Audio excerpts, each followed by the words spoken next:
Hey guys, it's your very own PlantMOM Mitali here, and in today's video I'm going to be talking about your potting mediums and your potting mixes. So the first thing that comes to my mind when you talk about any potting mix is perlite and vermiculite. But many people get confused and they are not able to distinguish between perlite and vermiculite and its uses and how it should be used in a potting mixture. So in this video I'm going into the details, and it's like the battle of giants, perlite versus vermiculite. So both these things basically are added to soil. They are additives and they actually help in making the soil more compact or more porous, and I have observed that both of these are equally amazing. But if you are in a humid climate, then I think your emphasis should be using more vermiculite than perlite.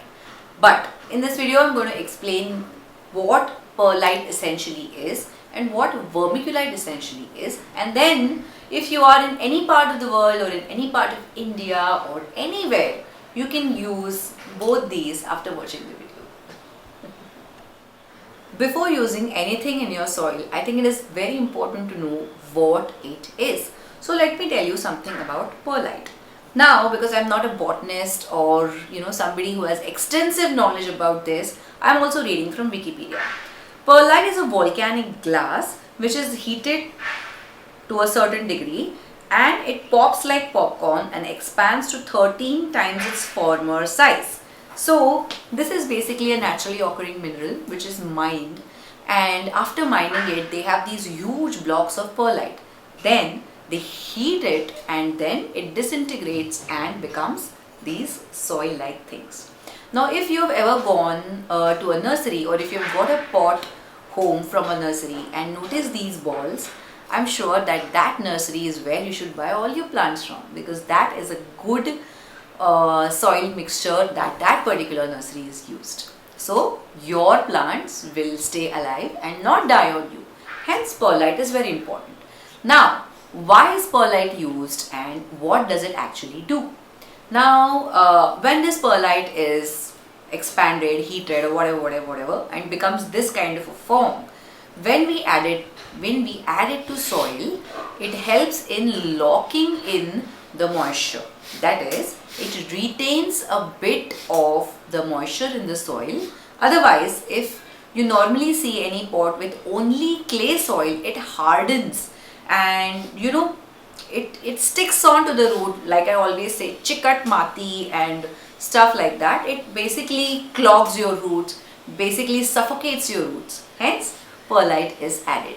Now because perlite retains a lot of moisture, if you add it to cactus type of plants or succulents, they are going to retain moisture in the soil, which is not ideal for them because they don't need a lot of water and they are going to die. Hence perlite should be used for plants which love to be bathing in water. There is one more thing which I would just like to mention, but we'll be covering this in much more detail in our next video, which is individual soilless medium. Perlite is also an individual soilless medium, that is, you can directly grow plants in perlite. I have only heard of this, I have not done it myself, so I wouldn't recommend it.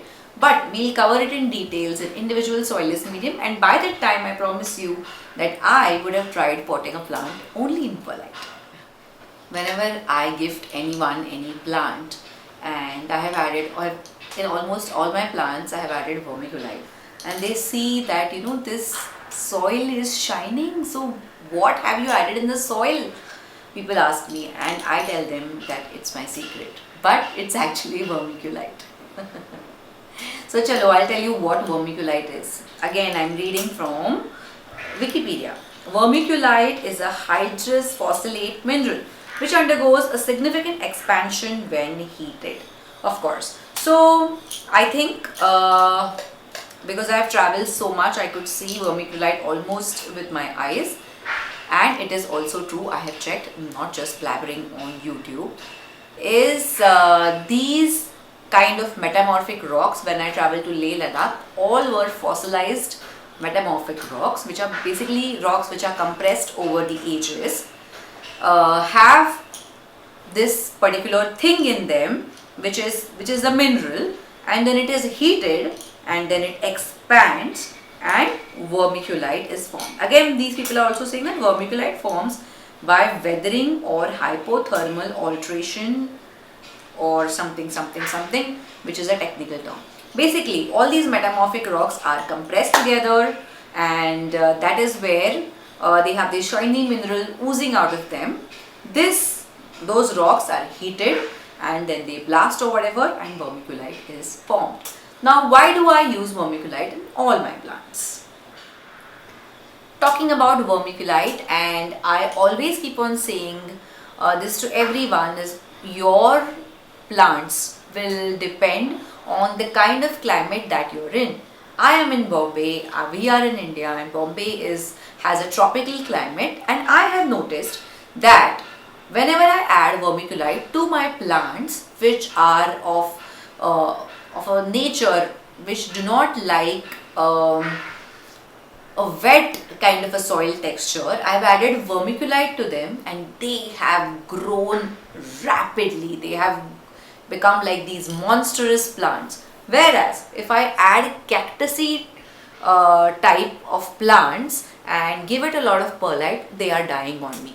So when I was checking out Wikipedia and it said that vermiculite retains moisture, I was surprised, because in my type of a climate, vermiculite is not retaining moisture, whereas perlite is.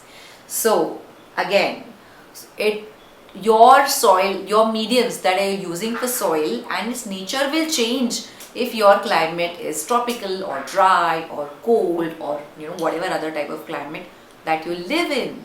Now, why do I like vermiculite so much, and why do I suggest people to use vermiculite? Nothing like that. I suggest people to use vermiculite, perlite, leca, cocoa peat, bark, chips, compost, everything. Basically use everything, yaar. But why I like vermiculite is for the basic reason is that if I told you there are two types of pills. There is one pill which is all the multiminerals, multivitamins, everything in it, and I give you a box of pills, which you take individually: calcium, potassium, magnesium, etc., whatever is needed for your body. Which pack of pills would you go for? Obviously, I will go in for multivitamins and multiminerals all in one capsule, right? So that is vermiculite for me. Vermiculite not only gives a better body to your soil, but it also has a lot of other minerals like magnesium, potassium, calcium, other things like that. I might be wrong, but I will list them below in the description box, so do read the description as well. That's why vermiculite is my favorite. Also, I will not use vermiculite for plants which need a lot of water, which need wet soil. I'll be using it mostly for succulents and for making that soil mixture, wherein I use a little amount of vermiculite but also add in cocoa peat, because again this is my favorite. And I'm telling you one more thing, please don't go ahead and buy tons of vermiculite. Vermiculite is also cheaper than perlite. So what should I use for my plants? Vermiculite or perlite? If you want to save some bucks, use vermiculite. If you want to spend more, use perlite. And also the choice is yours, because it is your plant and you are experimenting with it and you are taking care of the plant. Plus, I don't know what environment you are keeping the plant in. So the choice is completely yours. Either use vermiculite or perlite, or use both.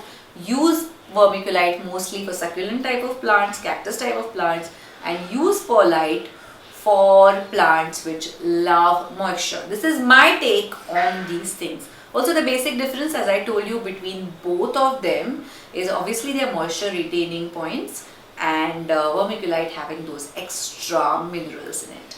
So it all depends on you. You can experiment with your plants. I'm sorry if you experiment with them and they die on you, but I have also learned with all such experiments. So this is my take on perlite versus vermiculite. Do let me know how you like this video in the comment section below. If I am wrong, which I am never, do let me know in the comment section below as well, and I would love to take in your suggestions. Show us a lot of love by subscribing and also following us on Instagram, where I put in daily planty updates and also my zero waste lifestyle, how I compost with my kids and other things. So it is a bye from me. Ta-da!